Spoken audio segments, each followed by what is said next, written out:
Asia કપની final મેચમાં India Pakistan Dubai international સ્ટેડિયમમાં ખેલનાર છે. 8 વાગે શરૂ થઈને મોડી રાત્રે આ મેચ સંપૂર્ણ થશે.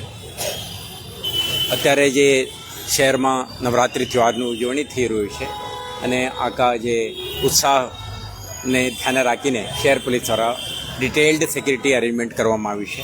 આપણે સંવેદનશીલ વિસ્તારોમાં પોલીસની હાજરી, કેટલાક વિસ્તારોમાં પોલીસ પેટ્રોલિંગ અને એરિયા ડોમિનેશન અને સમુદાયના લોકો સાથે સંકલન કરીને સ્થાનિક પોલીસ, SRPF અને અન્ય સુરક્ષા કર્મચારીઓ તૈનાત રહેશે, જાગૃત રહેશે, જેથી કરીને કોઈ જગ્યાએ કોઈ અનિચ્છનીય બનાવ ના બને.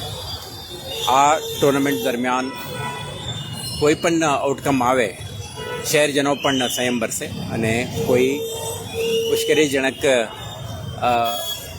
મેસેજને આપણે ધ્યાન ના આપે એવું આપણે અપીલ છે. સાથે સાથે આજે નવરાત્રિના 7મો દિવસ છે.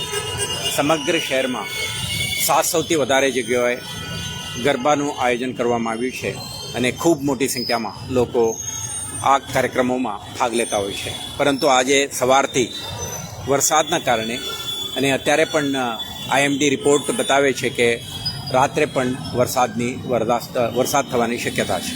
આને ધ્યાને રાખીને કેટલાક ગરબાના જે વેન્યુઝ છે ત્યાં એન્ટ્રી એક્ઝિટ પોઈન્ટ ઉપર, પાર્કિંગ એરિયામાં અને જે જગ્યાએ ગરબા રમવાના હતા આ સ્થળ પર વરસાદના લીધે ઇમ્પેક્ટ થયું છે, જેના લીધે કેટલાક આયોજકો દ્વારા ઓલરેડી કેન્સલેશન અંગેનું જાહેરાત પણ કરવામાં આવી છે.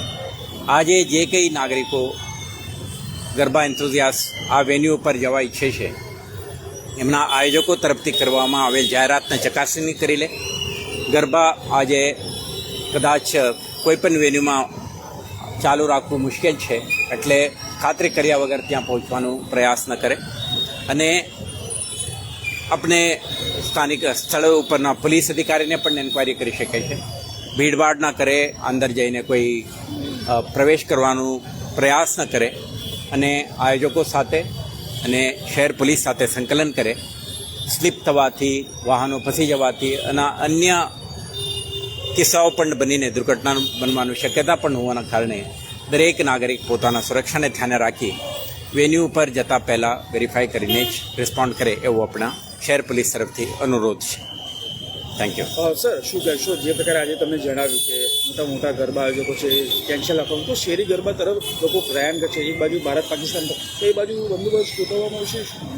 શહેરી ગરબાઓ પણ કેટલાક વિસ્તારોમાં જે ખુલ્લામાં પ્લે કરવામાં આવે છે એવા ગરબાઓને પણ ઇમ્પેક્ટ થશે, પરંતુ કેટલાક નાના મોટા સોસાયટી વિસ્તારમાં કદાચ શક્ય બનતું હશે. તો વેધર કન્ડિશન્સ અને આ એક રેઇન ફોરકાસ્ટને ધ્યાને રાખીને જે કઈ જગ્યાએ કેન્સલેશન થશે અને અન્ય જગ્યાઓ પણ પોલીસની હાજરી રહેશે જ, પરંતુ આયોજકો અને આમાં પાર્ટિસિપેટ કરનાર ગરબા એન્થુઝિયાસ્ટ વેધર ફોરકાસ્ટને ધ્યાને રાખીને પોતાના સુરક્ષાને ધ્યાને રાખીને આજે નિર્ણય લે એવો આપણા આગ્રહ છે.